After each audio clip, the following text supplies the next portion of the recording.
Les hommes de jour. Bienvenue dans le podcast qui respire la joie entre les hommes. Je suis Frédéric Marr et cette respiration me passionne.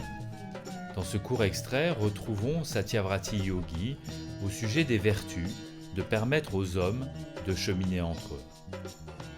Alors ça, moi je dirais, c'est un travail éducatif où on peut, dans un contexte sans menace, parce que c'est le truc, c'est comment on peut être safe, comment on peut être en sécurité, avec tous nos a priori et nos perceptions séparées.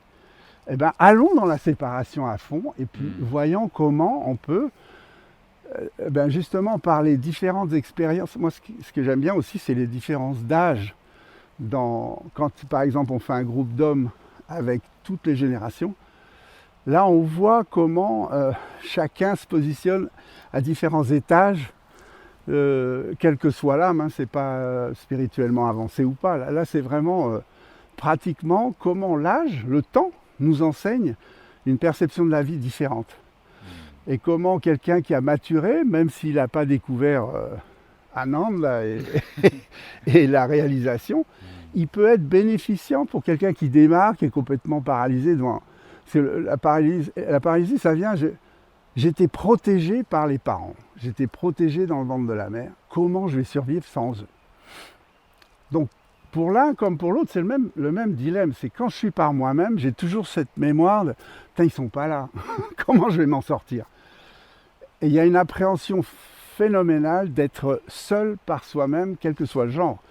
Donc quand on se retrouve dans le même genre, en fait, on va se renforcer sur le fait qu'on peut vivre sans parents. On est tous les enfants de la veuve. Donc, comment t'as fait toi, tu vois? Et cet échange, là c'est du compagnonnage. En fait, on va retrouver les compagnons de cheminement qui ont fait face au même type de problématiques, même peur, même insécurité, même doute, même manque de pouvoir, en fait, de puissance, et qui vont se renforcer, je veux dire, les uns les autres. Parce que le jeune qui vient, le vieux qui est un vieux con, qui a tout brûlé et qui ne comprend rien, quand il voit le jeune qui veut encore aller se brûler, ça va peut-être lui donner une étincelle de regain. Et de la même façon que le jeune con qui ne veut pas croire dans l'ancien et la sagesse, va entendre une parole qui va dire « Merde, ouais, je peux peut-être aller plus lentement, tu vois, je peux peut-être avoir plus de patience, enfin, je sais pas. » Il y a quelque chose à échanger entre les générations, dans le même genre, qui est une sagesse innée du temps, en fait. À travers le temps, on découvre une sorte de sagesse. C'est le premier teacher, hein. L'enseignant, c'est si on ne va pas vite et qu'on ne se brûle pas, eh ben, le temps nous enseigne, de toute façon, qu'on le veuille ou non. Donc si on combine ça, on a déjà là un enseignement juste par les différences d'expérience qui peuvent bénéficier, dans les deux sens. Je ne dis pas que c'est les anciens qui bénéficient des jeunes, c'est dans les deux sens. Donc ça, c'est déjà une chose. Et l'autre, c'est quand on a peur de l'inconscient, forcément, on a peur de la femme. En tant qu'homme, là, tu me parles. Tu parlais au début de créer un espace sécure, donc ça, c'est ça, c'est parce que 99% des hommes, ils ont peur de leur inconscient, du coup, ils ont peur de la femme, même si c'est inavoué. Donc, aller se rencontrer en partageant cette peur, elle disparaît. Si on est capable de la partager, elle s'en va. Si je vois, ah bah toi aussi, oui, je ne suis pas le seul à planquer ma trouille. C'est que si on l'a ensemble, du coup, on peut l'oublier, on peut la laisser partir. Oui, je pense. C'est ce qu'il disait. C'est ça. Ce qu'on disait, c'est une neurosis, une névrose, une obsession. Si tu la mets à poil devant toi, elle part en courant, instantanément. La stratégie de cacher, c'est ça qui nous démolit. Donc, entre hommes, on peut arriver à ça. Et après, évidemment, il y a toutes les dégradations, comment on pourrait dire, les glissades possibles, si tu veux, ou la misogynie. C'est-à-dire que se sentir fort entre hommes, c'est une catastrophe. Bien sûr. Parce que c'est pas ça, c'est se sentir seul, fort avec toi-même, qui permet d'embrasser tout ce qui est là. Mais on va pas, sinon c'est l'armée, quoi. Donc il ne s'agit pas de créer des groupes d'hommes pour, je sais pas, trouver de la force en collectif, quoi. C'est pas ça, hein. C'est pour trouver sa force à soi.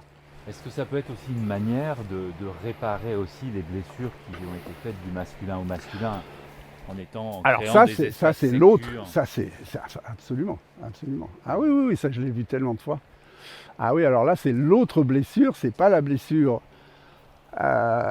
C'est le père-fils, la relation père-fils qui est blessante. Et donc qui se traduit à travers les hommes qu'on rencontre dans la vie et qu'on va manifester comme ennemis. Parce que si on est impotent ou impuissant, on va devoir démolir un personnage puissant pour prendre sa force. C'est la loi des hommes, ça. Waouh. Absolument. On appelle ça le chevalier rouge. Hein. On a les yeux remplis de cette obsession. Je dois devenir puissant. Tu vois, et ça vient du fait que intérieurement, je suis convaincu que je ne le suis pas. Mais ça peut être aussi une inspiration à se dépasser. Mais à un moment donné, dans l'illusion, on va s'attaquer à beaucoup plus fort que soi jusqu'à temps qu'on le démolisse, se prouver qu'on est plus fort. Donc ça, c'est toute une histoire de tripes de pouvoir, homme à homme, souvent. Tu sais, c'est le poulidor, quoi, celui qui est toujours numéro 2 dans l'entreprise et qui rêve que d'un truc, c'est faire tomber le numéro 1. Quoi. On voit ça tout le temps. Donc tant que c'est un complexe. Hein? Comment ça bah se là, oui. prépare, ça? Là, effectivement, si on a un cercle avec des hommes justement de différents positionnements, on va pouvoir ouvrir. De la même manière, comme sur la Tu vois, névrose, simplement en mettant ça en lumière. Dans les en fait. sociétés, c'est une hiérarchie. On n'a pas accès à la guérison là-dedans. C'est comme si c'était organisé pour qu'on n'y arrive pas. Tu vois, donc on va se battre toute sa vie, on va se battre pour avoir un poste, une position. Tandis que si on s'assoit en cercle avec des gens qui sont justement, par exemple, des leaders et d'autres des suiveurs, bon, ben, ça va créer tout autre chose. Si un leader, il est dépouillé de son pouvoir de leader dans son entreprise, mais qu'il est là en tant que leader par lui-même, tu vois, et celui qui a toujours rêvé d'être lui et qui est assis là, il va y avoir une osmose, il va y avoir un truc qui peut se passer. Donc là aussi, c'est Et qui se passe, surtout si on rajoute un feu de bois au milieu et qu'on se rattrache. Ça, c'est le truc. Alors ça, c'est le truc, c'est de tomber les barrières sociales dans ces ateliers. C'est ouvrir la porte à ce que des gens de n'importe quelle classe sociale, entre guillemets, puissent s'asseoir là en égalité, quoi. Vous pouvez retrouver l'intégralité de cette interview dans le premier épisode du podcast Les Hommes de Joie. Si vous êtes intéressé par Truman, cette retraite itinérante entre hommes organisée chaque été au Martinet, rendez-vous sur le site d'Amrit Nam Sarovar, dont vous trouverez les coordonnées en description et sur mon site. Les hommes de joie, pour l'éternité, hein, pour l'infini. Les hommes de joie. Les hommes de joie. Les Hommes de Joie, le podcast.